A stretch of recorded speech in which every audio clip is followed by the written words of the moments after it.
Caleb Vessel, SpeedwayDigest.com. I got to, first off, where have you figured out what Waffle House you're going to tonight yet? So, the racer in me wants to go to the one right here and take all the fans with me, right? That'd be a dream. But with us racing on Friday, we fly out as soon as I get out of here. So we'll probably go to Mooresville and get off the plane and go have a nice chocolate milk and some waffles. And my next question is, you had a long opening practice this morning, I think like a 4-hour practice session. You guys had to change an engine. Describe how much does that extra practice help with a track like this, especially with your short track career, not racing on a mile and a half? It's night and day because I came and ran the truck race here in the fall, and I sucked. And like, I'm not going to sugarcoat it. I was leaving there like, if I can't do any better than that, I might have to go back to my job, So this was definitely a 180, and part of that is only getting 15-20 minutes into truck practice. You can't make a lot of changes, and we unloaded. And I think without having that truck last year, I'm not as prepared for this one. So like I had a lot more confidence going on the track. At least I've seen the place. I've moved around. I've ran up by the wall. So tonight wasn't the first time I had to go up by the wall, where like in the fall, like I was nervous about it. So I think it's just all that's just led me to have a good day. And then like you said, our day wasn't perfect. We had to change a motor, and I think we had enough practice. The track got hot, and my short track side of me is like doesn't like to practice when it gets too hot because you don't really learn much, and you start slipping and sliding and thinking you're worse than you are. So honestly, it might have helped us not being out there the whole time, and then just went to work tonight. I knew in that first session, the first laps on the track, we were P1, and I was like, if it cools down, it should drive like that. Tim Moore Motorsports today. Congrats on the win. You had mentioned your truck experience. How much did that help you here tonight? And obviously, the last time you were here, it was really windy. Tonight, not as much. Were you surprised in how different, at least, the handling felt throughout the evening?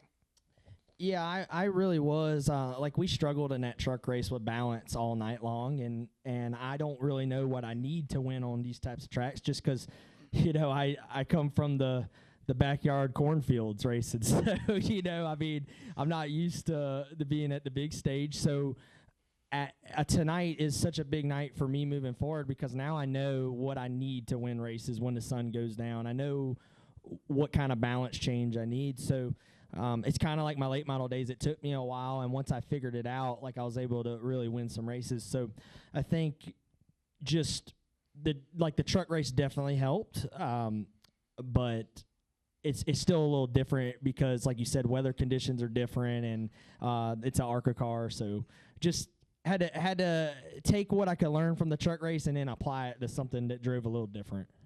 And I'm wondering, because at one point in that first half, you were about, I think it was 2.5 seconds off the lead behind William.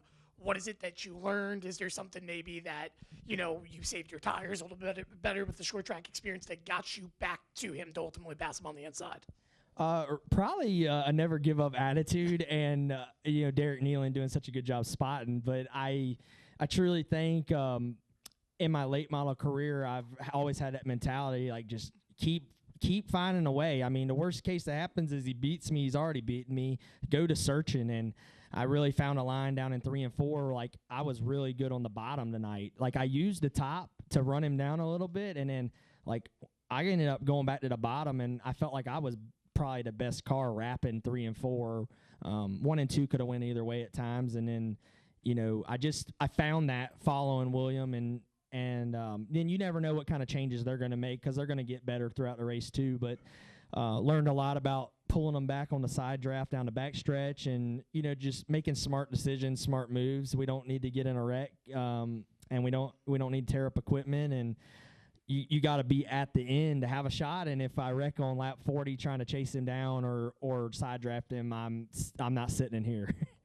And one last question, moving forward now, big picture, this is 2 wins, obviously, here in Daytona. What do you have to do moving forward to get the championship here in the ARCA Series? And how do you keep it together, ultimately, knowing there's going to be a lot of difficult tracks in the future? Yeah, y'all gonna see the bean on a road course. That's gonna be insane. And I got to do my homework. And working with everybody at Chevy has been awesome. And I think they're gonna help prepare me for all those. But I mean, it's just like doing what we're doing tonight, doing our job, executing, making smart decisions, and not putting ourselves in a bad spot. If we can't win, run second, run third. You can't win a championship when you're wrecking trying to win. So you just got to be smart. At the same time, I want to win races. Like, I need to win races. But I'm also trying to just make my name respected in the sport of being smart and not tearing up people's equipment or my own team's equipment because they work too hard and it costs too much. Welcome up to Brett here. What's been Brett Wham, what's been the biggest adjustment for you in these cars versus what you used to ran coming up? That's a good question. I'll give you that. I've been asked that a lot, and I'm trying to like find out what my go-to answer is going to be on that. But there's so many things. I think being on a bigger stage, a bigger platform, the air.